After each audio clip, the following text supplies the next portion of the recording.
Hello everyone, welcome to English Language Lab KAS 154P. Today this is lecture number 0 part 2. In part 1 we discussed about self-introduction as well as what English Language Lab is. I also discussed different practicals which are going to be conducted in this whole semester. So I hope you were clear with all those. If not, you can go by that video which was published earlier. Now I will be taking self-introduction part 2, wherein I'll be discussing about how self-introduction is prepared, right? You will learn to prepare self-introduction. So for that, students, first of all, you should formulate a strategy. Strategy as in you should prepare a list of skills that are required for a particular job. And the job that is being posted on or advertised, they might be giving the job description. That is what is required out of that vacancy, out of that post.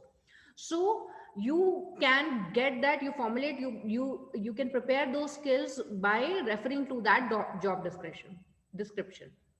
And for every job there is different set of skills that are required. So you should know before going for an interview that what kind of skills you should practice. The most common skills that are required for any kind of interview, or if you want to introduce yourself, is number one, confidence. You have to show your confidence, then only you'll be able to communicate well. So second becomes communication skills. Your communication skills should be good, should be apt. It does not mean that you should be so good in English that you use high end vocabulary, but simple plain English but easy to understand and correct English. Then certain technical skills, the hard skills that you have acquired throughout your BTech degree, your graduation.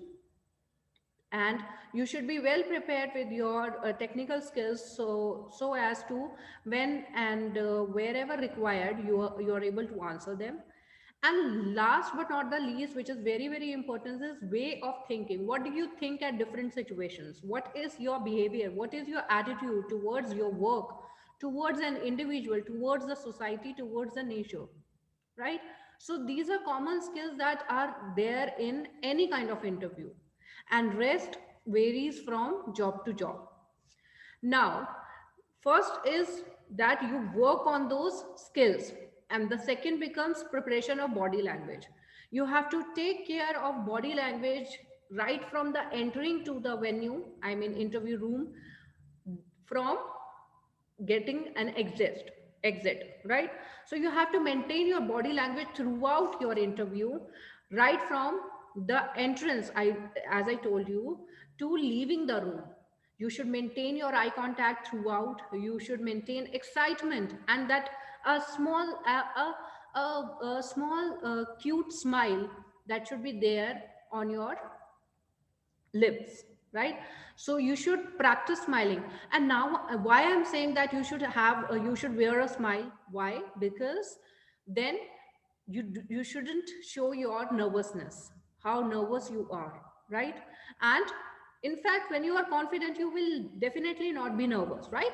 So in that case, you do not have to show that you are nervous. So you should maintain that smile and excitement throughout the interview, right? We'll know more about body language as the practical will come on interview skills. I will not go too deep by discussing do's don'ts, what should be there, what kind of body language you should carry. Yes, definitely we are going to discuss it, but we'll discuss in another practical, right? So this is a kind of introduction to everything. So after that you have to, if third thing is that you have to take care of when HR calls you by name, that so and so, suppose Akash, tell me about yourself. Definitely you do not have to name, you take your name, then you have to start with your introduction but not using a name. And and if being asked by HR that tell me about yourself, definitely you can start with your name, I am so and so, and then further you will say whatever you want to say. Next is talking about education. Talk about what you are pursuing. what you have completed. So all the list should be given to, should be told in an effective manner.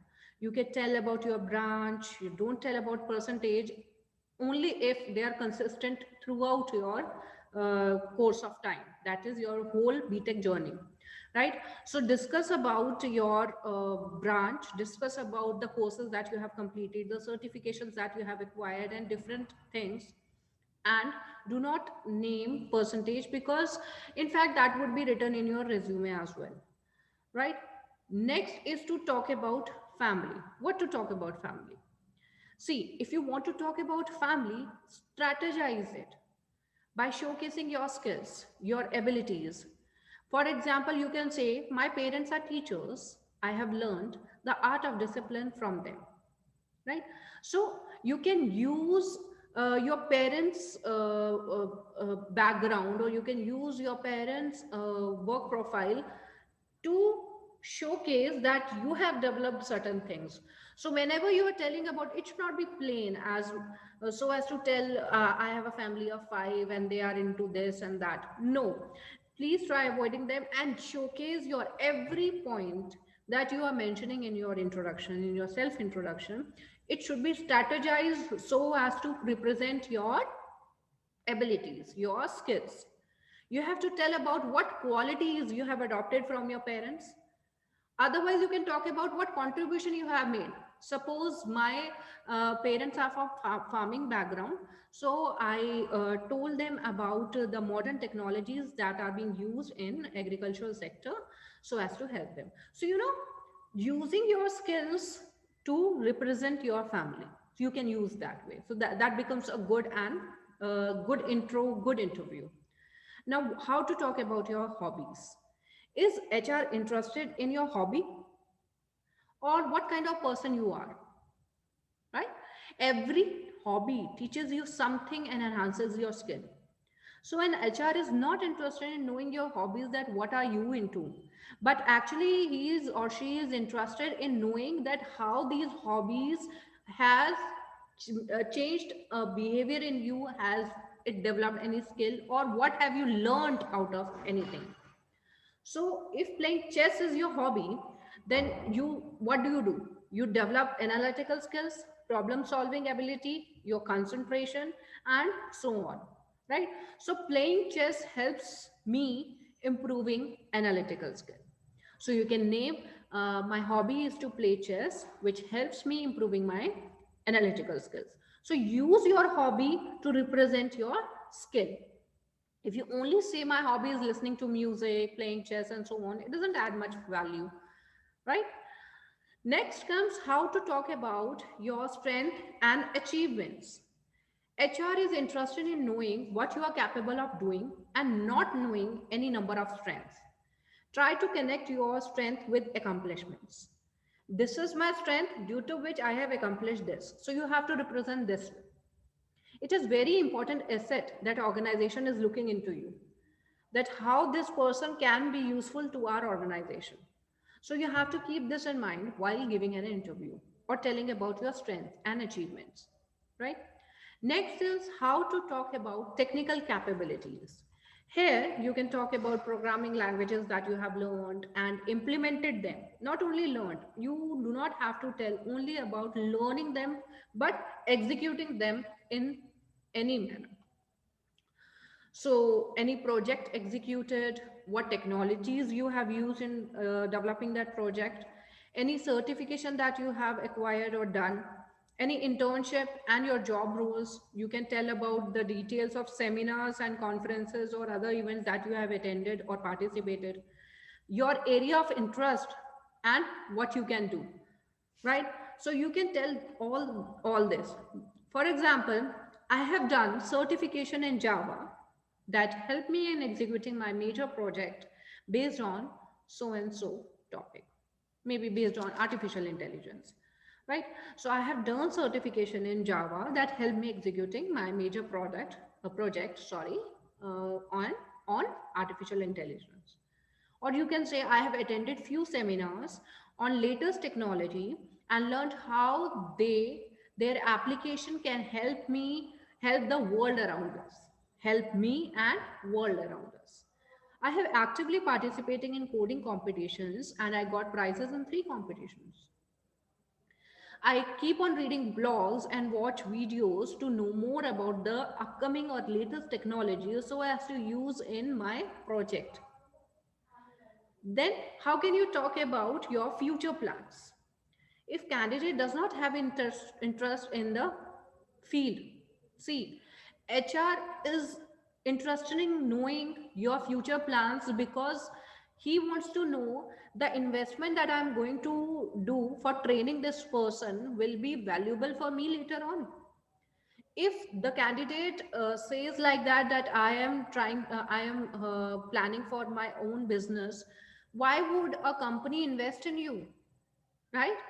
So if if the candidate showcase that he does not have much interest in the field, then why will the company invest in that uh, candidate, right?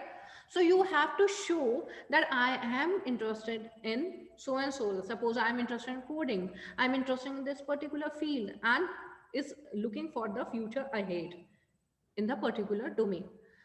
So you have to carefully select what you are saying and carefully select the words that you are uttering out so that it has a positive impact, right?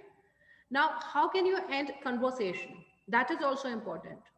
It happens that you start, you say, you tell about yourself in a very clean and good manner, but then when it is about ending the conversation, then it is not a good, right? It is abrupt and ending.